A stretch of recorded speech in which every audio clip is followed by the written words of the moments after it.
In the late 400s of the Common Era, the mighty Roman Empire's capital of Rome fell under the rule of two powerful tribes from the empire's Germanic outskirts, the Visigoths and the Ostrogoths. Their leader, Flavius Theodoricus Rex, ruled the Roman heartlands as King of Italy, King of the Visigoths, and King of the Ostrogoths. Theodoric's rule was made possible by his predecessor Odoacer, known in Greek as Odoacros. Odoacer was once a soldier in the Roman imperial army, but by 476, Odoacer rebelled. That year, Odoacer captured Rome and expelled child Emperor Romulus and declared himself King of Italy. For the eastern half of the Roman Empire based in Constantinople, the conquest was a shock and would precipitate a series of campaigns to bring the western territories under Constantinople's rule. The most famous leader of these campaigns was Emperor Justinian, a Latin speaker who ruled as Roman emperor in Constantinople in the 500s, and whose most famous legacy was the construction of the Hagia Sophia. It would be another century before Emperor Heraclius changed the language of administration in Constantinople from Latin to Greek and turned his attention to the rising Islamic empires emerging along the trade routes from Petra in what is now Jordan to northwest Arabia.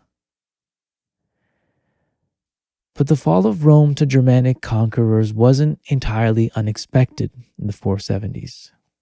A few decades earlier, another group had preceded the Visigoths and Ostrogoths in capturing the heartlands of the Roman Empire, the Vandals. In 429, the Vandals crossed the Mediterranean Sea from Roman Spain to Morocco. From there, they crossed the lands of North Africa and eventually captured the city of Roman Carthage in what is now Tunisia. It was there where they established their own kingdom, stretching from coastal Tunisia and Algeria to Sicily across the Sicilian Strait and the island of Corsica off the western coast of Italy close to Rome. In other words, the Vandals had the Roman capital surrounded, but they never quite captured Rome.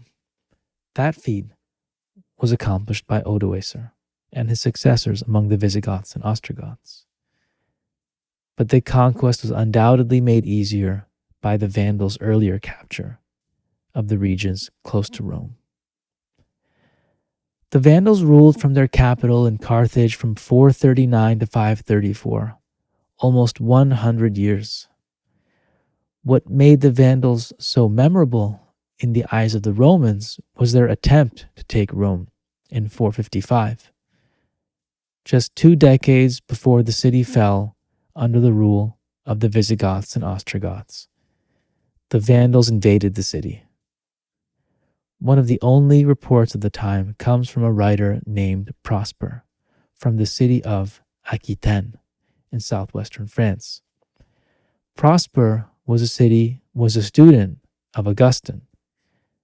Augustine was the famous early Christian writer from present-day Algeria, specifically from the city of Hippo, on the outskirts of what is now Annaba. Both Prosper and his teacher Augustine spent part of their lives in Rome and wrote works in Latin. Prosper actually witnessed the Vandal sack of Rome. In his chronicles, known as the Epitoma Chronicon, Prosper tells us that on the 2nd day of June 455, the Bishop of Rome, Pope Leo I, officially received Vandal King Gaiseric, king of the Vandals and king of the Alans.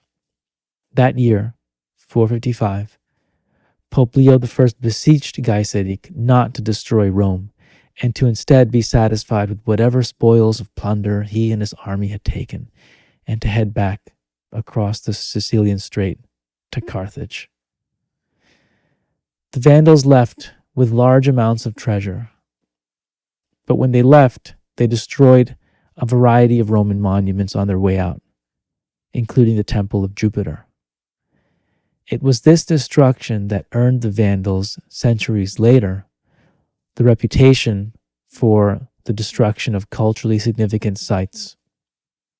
During the Renaissance, writers coined the term vandalism to describe any situation in history when groups or individuals damage culturally significant art and architecture. In other words, for these writers, people who deface public or private property, and especially artistic monuments, are in a sense vandals, like the famous Vandals who damaged the Temple of Jupiter during the sack of Rome in 455.